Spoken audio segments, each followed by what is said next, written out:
Hello. കുറച്ചധികം ദിവസം മുൻപ് ഒരു വീഡിയോ ഇട്ട് കണ്ട് പോയതാണ്. പിന്നെ അവയെ കണ്ടിട്ടില്ല. സോ അതിൻ്റെ കാര്യത്തിലുള്ള തീരുമാനമാക്കാനാണ് ഇപ്പം ഞാൻ വന്നിട്ടുള്ളത്. വേറെന്താ അതിൻ്റെ പാർട്ട് 2 തന്നെ. ഇനി അതേതാ വീഡിയോ എന്ന് ചോദിക്കുന്നവരോട് നമ്മൾ ചാനലിൽ വിൻറ്റേജ് ജേർണൽ സർപ്രൈസ് ഉണ്ടാക്കി തുടങ്ങിയിരുന്നു. അത് ഫുൾ വീഡിയോ ആയിട്ട് അപ്ലോഡ് ചെയ്യാൻ മടിയോണ്ട് ഷോർട്സ് ആക്കിയിട്ടാണ് അപ്ലോഡ് ചെയ്തിട്ടുണ്ടായിരുന്നത്. ഫസ്റ്റ് വീഡിയോയിൽ നമ്മൾ വാഷി ടൈപ്സ് ഉണ്ടാക്കിയിട്ടുണ്ടായിരുന്നത്. അതിൻ്റെ ബാക്കിയാണ് ഈ വീഡിയോ. ഇനി ആ വീഡിയോ കാണാത്തവരുണ്ടെങ്കിൽ ലിങ്ക് ഞാൻ താഴെ കൊടുക്കാം. വേഗം പോയി കണ്ടൂടെ.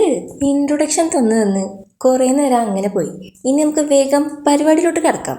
അപ്പോൾ ഈ ഉണ്ടാക്കുന്നത് സ്റ്റിക്കേഴ്സാണ്, അതും ഫ്ലോറൽ തീമിൽ. അതാണല്ലോ നമ്മളെ കൊണ്ട് പറ്റുന്നത്.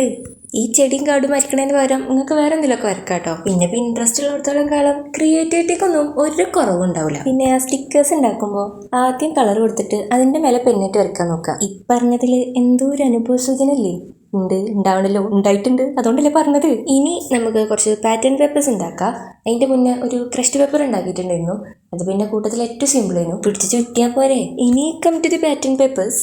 ഇത്തരം പാറ്റേണുകൾ നിങ്ങൾക്ക് എൻ്റെ ചാനലിൽ മാത്രമേ കാണാൻ പറ്റുള്ളൂ, കാരണം ഒക്കെ തട്ടിക്കൂട്ടാണ്. അപ്പോൾ പാറ്റേൺ പേപ്പേഴ്സ് ഞാൻ ചെയ്തിട്ടുള്ളത് എന്താണെന്നറിയാത്ത 2-3 പിന്നെ ഗ്രിഡ് ലൈൻസും ഇതുപോലെ സ്പ്രേ ചെയ്തിട്ടുണ്ടാക്കിയിട്ടുണ്ട്. ഈ സ്പ്രേ ചെയ്യണത് ഒന്നെങ്കിൽ കോഫിപ്പൊടി വെള്ളത്തിൽ കലക്കിയിട്ട്, അല്ലാന്നുണ്ടെങ്കിൽ പെയിൻറ്റിൽ അത്യാവശ്യത്തിലധികം വെള്ളം ആഡ് ചെയ്തിട്ട്. ഇനിയാണ് നമ്മൾ പണിയിലോട്ട് കിടക്കുന്നത്, അഥവാ ബേണഡ് പേപ്പേഴ്സാണ് നമ്മൾ ഉണ്ടാക്കാൻ പോകുന്നത്. അപ്പോൾ അതിനു വേണ്ടി ബുക്കിൽ നിന്ന് ഒരു പേജ് കീറിയിട്ട് അതിൽ ബ്രൗൺ കളർ അടിച്ചു കൊടുക്കുക. ഇനി ഈ പേപ്പറിൻ്റെ എഡ്ജസ് ഒക്കെ ഒന്ന് കത്തിക്കണം. അതാണ് മെയിൻ പണി, കാരണം നമ്മൾ കളിക്കുന്നത് തീയേറ്റാണ്. തൊട്ടാ പൊള്ളി. എനിക്കിത് സ്ഥിരം പണിയാണ്. ഇനി ആ പൊള്ളി സീനോടെന്ന് ചോദിക്കണവരോട്, ഞാൻ അറിഞ്ഞുകൊണ്ടല്ല കൈ തീക്ക് കൊണ്ടേ വെച്ചത്, അതുകൊണ്ട് അതെടുത്തിട്ടില്ല. പക്ഷെ ഉള്ളത് പറയാലോ, നല്ല വേനുണ്ട്. ഇനി ഈ ഗ്ലൂക്കൺ ഞാൻ ചൂടാക്കാൻ വെച്ചിട്ടുണ്ട്, അതുകൊണ്ട് നമുക്ക് വേറെ പണിയുണ്ട്. അത് ഈ വീഡിയോയിലില്ല, ഇതിന് ശേഷം തന്നെ വീഡിയോയിലുണ്ടാവും.